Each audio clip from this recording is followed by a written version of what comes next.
Hi, my name is Mirza and my metric number is B06211037 Today I'll be talking about Nestlé, one of the world leading food and beverage companies.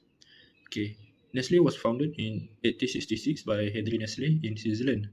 It operates in over 190 countries with more than 2,000 brands, including Nescafe, KitKat, Maggi, and Milo.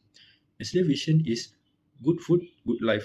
It focuses on provide a healthy and high quality product to people worldwide. So Nestle produce a variety of items such as coffee, dairy, baby food, bottled water, and snack. It has over 400 factories and employ more than 200,000 people globally. By producing product close to its market, Nestle ensure efficiency and high standard. So Nestle invests heavily in research and development to create new and better product. It also use technology to understand customer needs and improve its offering. Sustainability is important to Nestle. The company aims to achieve zero carbon emission by 2050 and support eco-friendly farming for ingredients like cocoa and coffee. Thank you.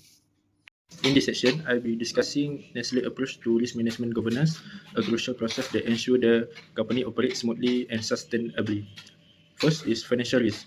Nestle faces challenges like currency fluctuation and raw material price changes. To manage this risk, it uses techniques like hedging and maintain a diverse product portfolio to spread the risk. Regular financial assessment help the company prepare for unexpected situation. Second is operational risk. This include product safety, reliable supply chain, and efficient factory operation. Nestle follows strict production standard and work closely with supplier to ensure timely delivery of high quality raw material. Next is compliance and regulation risk. Nestle operates globally and follow different law, including food safety, labor, and environmental regulation. Employees follow a code of business conduct and the company conduct regular training and audit to ensure compliance. Finally is sustainability risk. Nestle addresses issue like climate change, water conservation, and eco-friendly production. The company minimizes emission by using renewable energy and engage with farmers to adopt sustainable farming practices. Okay, next I will explain about my part is risk management framework. First, the comprehensive scope frameworks that can provide the all comprehensive and integrate the methodology to identify, evaluating, and also they can addressing the organization risk. It also have a highly effective in mind use associates with intricate the supply chain process. And then the second risk management framework is integrate of ISO 3000 framework, which is they can crucial as the company operating and also philosophy places a strong emphasis on long term. It also can provide the structure and approach to identify and also addressing the potential risks. And then the last one is the stand to benefit greatly framework, which is they can offer the international accepted. Also, they can standard to provide a unified and also consistent to Next, I will present the proposed risk architecture for Nestlé, which is designed to enhance risk management practices across all levels of the organization. The benefit of risk architecture is to strengthen internal processes and corporate governance. This architecture establishes a systematic framework that aids in identifying, assessing, and mitigating risk while aligning with our corporate structure and global operations. The architecture consists of 4 key layers. At the top, we have the governance layer, which includes our board of directors and executive board. They provide strategy oversight and ensure that our risk management policies align with Nestlé corporate objective. Below this is the corporate risk management layer, led by the Corporate Risk Management Office. This layer is responsible for coordinating and monitoring risk management practices across the organization. Next is the regional and functional risk layer, where regional committees address specific challenges related to local markets, while functional teams manage risks unique to their respective domains. Finally, at the base is the operational layers, where individual managers or teams known as risk owners handle day-to-day risk identification and mitigation. In summary, this proposed risk architecture not only strengthens our internal processes but also reinforces Nestlé's commitment to effective corporate governance and risk management practices. Next, my part is risk protocol. That you can see is the flow charts of reporting Nestle, which is they have a risk identification, which is they can identify the potential risk that could affect the company. And then for the risk assessment, they can evaluate the severity and impact to identify the risk. And then for the risk monitoring and mitigating planning, they can monitoring the risk and plan the mitigation step to reduce their impact. For the consolidation and reporting, they can considerating the risk data and reporting to relevant stakeholders. For the review and validation, they can review the accuracy of the report.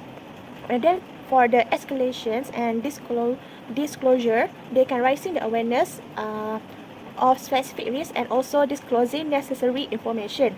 And lastly, for the feedback loop, they have a feedback to ensure that continues to improve in risk management.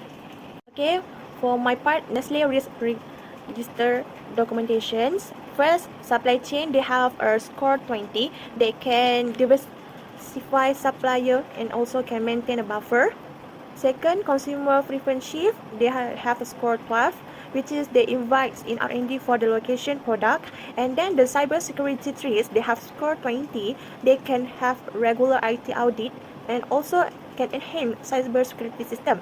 And then for the regular compliance, they have score is 12, which is the established local compliance team. And then for the climate change impact, the risk score is 20, which is the partner with the sustainability suppliers. Okay, for the negative publicity, the risk score is 10, which is the strengthened quality control and crisis communication protocol. And then for the employer and retention, the score is 9, that they can offer the competitive, comprehensive, and also can invest the employee well-being. And then for the currency exchange volatility, for the risk score, they have 12, which is they can hedge currency risk and monitoring the exchange rate fluctuation. And then for pandemics, the risk score is 15, which is they can implement robust health and also the protocol and establish the remote testing system. Lastly, the plastic packaging backlash, they have a risk score is 16. They can have the transition to eco-friendly packaging and also can engage in the stakeholders. There are four types of risks. Firstly, compliance or false risk. These risks relate to adherence to the prevailing regulation, rules, and standards that the government enforce. The second risk is hazard risk. Hazard risk is an event or physical condition that has the potential to cause death, injury, property damage, infrastructure damage in an organization. The third risk, control or compliance risk. Control risks arise when internal process, system, or procedure fail, which may lead to financial, operation, or reputational damage. The fourth risk is opportunity or speculative risk. Opportunity risk involve taking calculated risks that are meant to drive growth, innovation, or gain competitive edge. Hello, my name is Mirza ZUHALY, B1 HISYAM. My matrix number is B062110276.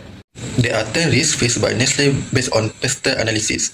Firstly, changing regulation for food standard and marketing action, which is politic risk. Secondly, stability of governance in developing economy. Third, awareness and understanding of changing inflation, economic growth rate, and income levels. 4. Consumer budget are changing and more cost-conscious consumers are surfacing. 5th, transforming customer perception. Risks faced by Nestlé based on past analysis. Firstly, understanding consumer behavior. Secondly, changing nature of regulation. Thirdly, rise of social media and consumer engagement. And last but not least, increased attention focus on corporate social responsibility, CSR. And lastly, e-commerce as a development platform. Thank you. My part is about risk metric based on the risk assessment metric. For example, the probability and severity show that by column 1, the minor injury or sickness is medium and complaint against company is low. Also, the loss on the petty cash debt is low by minor in severity.